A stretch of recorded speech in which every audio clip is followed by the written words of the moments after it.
ہم نے انسان کو محنت اور مشقت ہی میں پیدا کیا. محنت، مشقت، تکلیف یہ ہر انسان کا مقدر ہے، کرنی ہی ہے. فرق صرف یہ ہوتا ہے کہ کسی کی مشقت اور محنت جسمانی زیادہ ہے، اینٹیں ڈھو رہا ہے غریب، کسی چلا رہا ہے. کسی کی محنت مشقت ذہنی زیادہ ہوتی ہے، بیٹھا ہوا تو ہے آرام کرسی پر، ریوالونگ چیئر ہے بڑی آرام دہ، لیکن اس کی جو ذہنی مشقت جو وہ کر رہا ہے. جو جسمانی مشقت کرتا ہے وہ رات کو پاؤں پھیلا کر سوتا ہے، چاہے روٹی بھی پوری نہ ملی ہو، لیکن اسے پتہ نہیں ہوتا رات کب گزر گئی.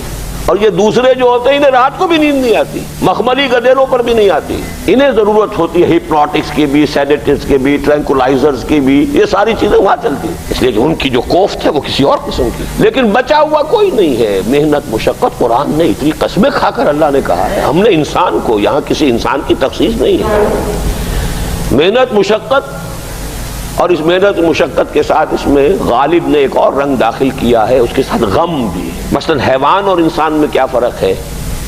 بیل ہے، کولو چلا رہا ہے، مشقت تو وہ بھی کر رہا ہے. بار برداری کا اونٹ ہے، بوجھ ڈھو رہا ہے ادھر سے ادھر تک، محنت تو وہ بھی کر رہا ہے. انسان محنت بھی کرتا ہے، مزید اس کو رنج اور غم جو سابقہ اس کو پیش آتا ہے. بیل کو پتہ بھی نہیں ہوگا میری کو اولاد بھی ہے، نسل بھی ہے، وہ کوئی بیمار ہے، کس حال میں ہے.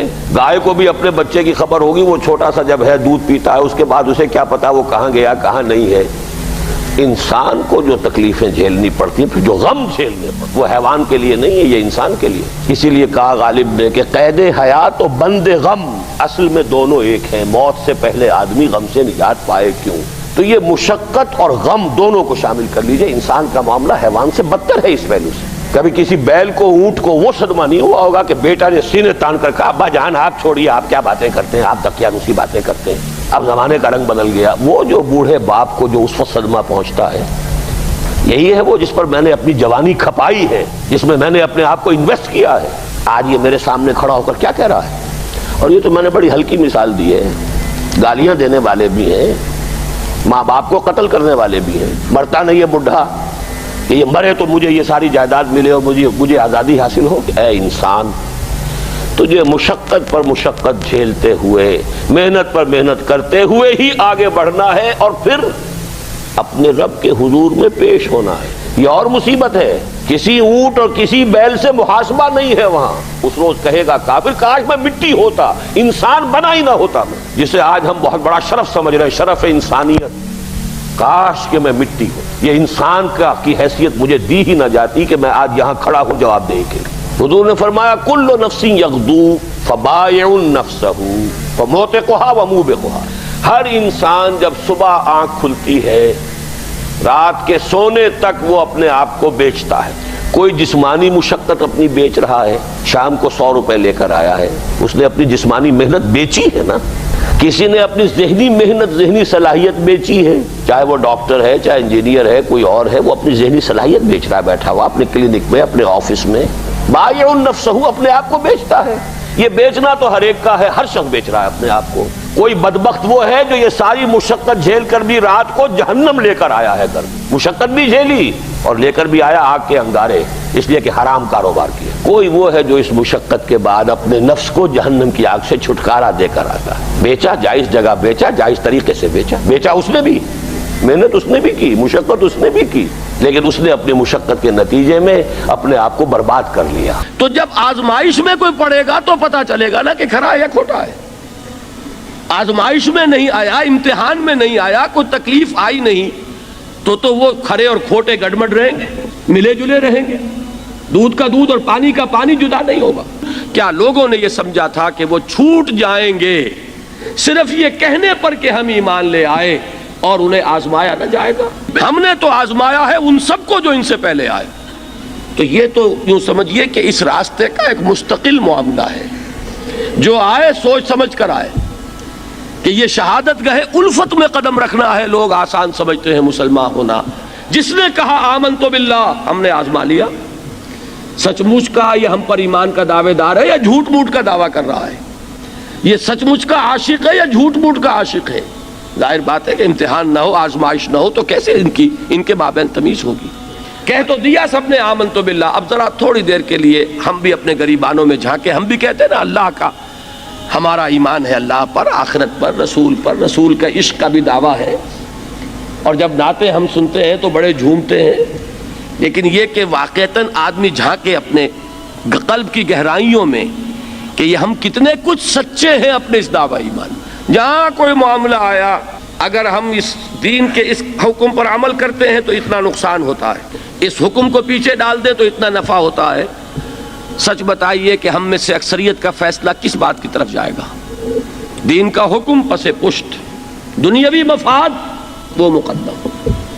تو معلوم ہو گیا کہ ہمارا یہ دعویٰ جو ہے اللہ پر ایمان کا اور آخرت کے یقین کا جھوٹا دعویٰ ہے. کیوں اللہ کی طرف سے یہ چیزیں آتی ہیں؟ دیکھو، کوئی مصیبت تم پر نہیں آ سکتی، نہیں آتی مگر اللہ کے اذن سے. وَمَن يُؤْمِن بِاللَّهِ، اور جو شخص اللہ پر ایمان رکھتا ہو، یہدِ قلبہ، اللہ اس کے دل کو ہدایت دے دیتا ہے، اس کے دل کو سکون عطا کر دیتا ہے، وہ راضی برضائے رب ہو جاتا ہے. اس میں شکوہ نہیں رہتا، اس میں شکایت نہیں ہوتی، اس میں تلخی نہیں ہوتی. کیوں ہو گیا، کیسے ہو گیا، کیوں ہو گیا، نہیں ہونا چاہیے، نہیں دیتے. یہ سارا جو پیچ آدمی کھاتا رہتا ہے نا، اندر ہی اندر وہ جو پیچ کھا رہا ہے، یہ سب پیچ سے نجات مل گئی. پہلی بات یہ کہ یہ اللہ کی طرف سے آزمائش کے طور پر آتی ہے. آزمائش، میرا بندہ اس پر صبر کرتا ہے یا نہیں، یا میرے خلاف بکواس کرنے پر آمادہ ہو جاتا ہے. اللہ تو ایسا ہے، اللہ نے تو ہم پر کبھی کرم کیا ہی نہیں ہے، اللہ تو ظالم، معاذ اللہ معاذ اللہ معاذ اللہ. کہیں ایسا تو نہیں، میرا بندہ جو ہے تکلیف کو جھیلتا ہے میری وجہ سے، یہ سمجھ کے کہ اللہ کی طرف سے آئی. یہ سب جو ہے یہ بہت بڑی کامیابی ہے اگر انسان کو حاصل ہو جائے. اور اس صبر کے نتیجے میں دو اور باتیں پیدا ہوتی ہیں. یہ مضامین علیحدہ علیحدہ دروس کے اندر آتے رہے ہیں، لیکن آج ایک نئے عنوان کے تحت جمع ہو کر آ رہے ہیں. پہلی بات یہ ہوتی ہے کہ یہ امتحان کا نتیجہ کیا نکلتا ہے کہ آپ نے ایک امتحان پاس کیا تو آپ کے اگلے درجے میں ترقی ہو جاتی ہے. 5ویں کا امتحان پاس کر لیا نا تو 6ٹھی میں جائیں گے. اب 6ٹھی کا امتحان پاس کریں گے تو 7ویں میں جائیں گے. 7ویں کا پاس کریں گے تو 8ویں میں. درجہ بدرجہ انسان کی دینی، ایمانی اور روحانی ترقی کا ذریعہ یہ آزمائش میں ہے. جتنا اس میں صبر ہوگا، جتنا اس میں تسلیم و رضا جو ہے آپ حاصل کرتے جائیں گے تو آپ کے درجے بلند ہوتے چلے جائیں گے. آپ کا امتحان کڑے سے کڑا آئے گا، بڑے سے بڑا آئے گا، مشکل سے مشکل تر آئے گا. ایک وقت میں ایم اے کا امتحان بھی آپ کو دینا ہوگا.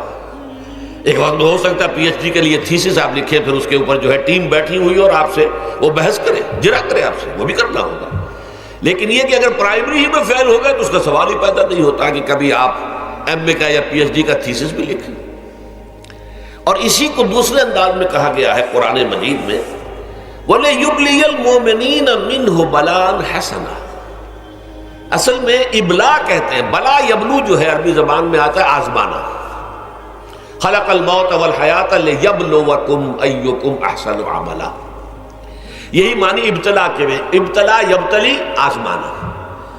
ابلا یبلی جو آتا ہے باب افعال سے، اس میں آتا ہے کسی کو کسی تکلیف میں ڈال کر اس کو نکھارنا، کہ اس کا جوہر نکھر جائے، اس کے اندر جو خیر ہے وہ اور چمک جائے، لوگوں کو بھی معلوم ہو جائے کہ یہ شخص اس مقام کا اہل ہے، اس کے اندر یہ صلاحیت ہے، اس میں یہ قوت موجود ہے.